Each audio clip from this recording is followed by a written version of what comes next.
Today po, ang iba-vlog ko po, yung naging journey ko sa Dubai.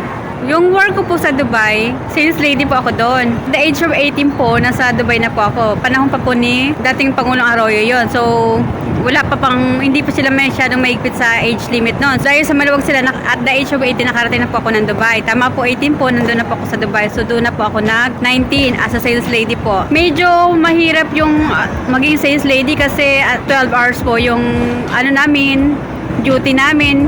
More on tayo doon, nakatayo. Tapos, puro assist, ayos ng mga paninda, yung ganon. Compare sa pagiging caregiver, masarap sa puso kasi fulfilling yung pagiging caregiver. Nakakatulong tayo sa matatanda, naalagaan natin sila, mga bata, naalagaan natin sila. Tagal din po ako sa Dubai, naka 6 years po ako doon sa Dubai.